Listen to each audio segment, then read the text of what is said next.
প্রধান উপদেষ্টা অধ্যাপক ডক্টর মোহাম্মদ ইউনূস বলেছেন, আগামী নির্বাচনের মাধ্যমে বাংলাদেশের নতুন যাত্রা শুরু হবে। এই নির্বাচনে সশস্ত্র বাহিনী দক্ষতা ও পেশাদারিত্বের সঙ্গে দায়িত্ব পালন করবে। আজ ঢাকা সেনানিবাসে সশস্ত্র বাহিনী দিবসের অনুষ্ঠানে তিনি কথা বলেন। অনুষ্ঠানে বিএনপি চেয়ারপারসন খালেদা জিয়া ও প্রধান উপদেষ্টার মধ্যে সাক্ষাৎ হয়। তারা কিছু সময় একান্তে আলাপও করেন। এই আনন্দের দিনে সশস্ত্র বাহিনী দিবস উপলক্ষে শুক্রবার ঢাকা সেনানিবাসে বরাবরের মতো আয়োজন করা হয় নানা অনুষ্ঠান। দিনভর চলে এই আয়োজন। একই সাথে দেশরক্ষা ও অনুষ্ঠানে যোগ দেন রাষ্ট্রপতি মোহাম্মদ শাহাবুদ্দিন ও অন্তর্বর্তী সরকারের প্রধান উপদেষ্টা অধ্যাপক ডক্টর মোহাম্মদ ইউনূস। সরকারের উপদেষ্টা পরিষদের কয়েকজন সদস্য এতে অংশ নেন। অব্যাহতভাবে দেশের মানুষের আস্থার শিখা অনির্বাণে ফুল দিয়ে সশস্ত্র বাহিনীর শহীদদের প্রতি শ্রদ্ধা জানান রাষ্ট্রপতি ও প্রধান উপদেষ্টা। পরে তিন বাহিনীর উদ্দেশ্যে বক্তব্য রাখেন প্রধান উপদেষ্টা।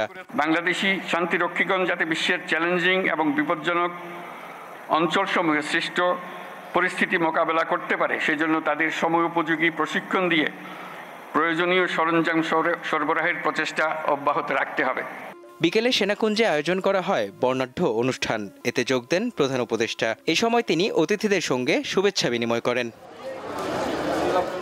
বিকেল 4টার পর অনুষ্ঠানে যোগ দেন বিএনপি চেয়ারপারসন খালেদা জিয়া। তার সঙ্গে ছিলেন বিএনপি মহাসচিব মির্জা ফখরুল ইসলাম আলমগীর সহ দলের কয়েকজন জ্যেষ্ঠ নেতা। অনুষ্ঠানে প্রধান উপদেষ্টা ডক্টর ইউনূসের সঙ্গে বিএনপি চেয়ারপারসনের সাক্ষাৎ হয়। পরে তারা একান্তে কিছুক্ষণ আলাপও করেন।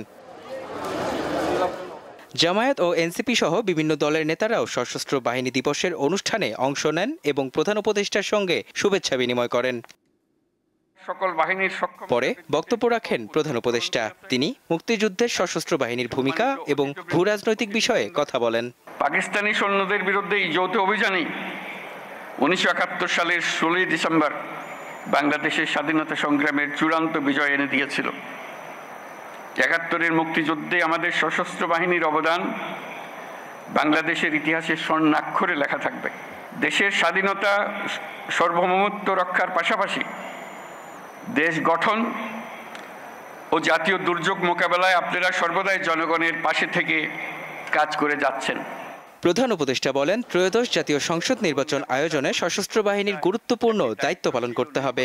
নির্বাচনের মাধ্যমে আমরা নতুন বাংলাদেশের পথে যাত্রা করব, সেটি আমাদের স্বপ্ন। আমার সুদৃঢ় বিশ্বাস এটি নির্বিঘ্ন ও উৎসবমুখর নির্বাচন হবে। এর আয়োজনে সশস্ত্র বাহিনীর সদস্যগণ দক্ষতা ও পেশাদারিত্বের সাথে এই মহান দায়িত্ব পালন করবে। 1971 সালের 21 নভেম্বর বাংলাদেশের সেনা, নৌ ও বিমান বাহিনী সম্মিলিতভাবে মুক্তিযুদ্ধে পাকিস্তানি বাহিনীর বিরুদ্ধে আক্রমণের সূচনা করে। এই দিনটিকে সশস্ত্র বাহিনী দিবস হিসেবে পালন করা হয়। 16 ডিসেম্বর অভ্যুদয় ঘটে স্বাধীন বাংলাদেশের। 21শে নভেম্বরকে মুক্তিযুদ্ধের একটি মাইল ফলক হিসেবে গৌরবের সাথে পালন করা হয়। মেহেদী হাসান, দীপ্ত সংবাদ, ঢাকা। আজকে সেই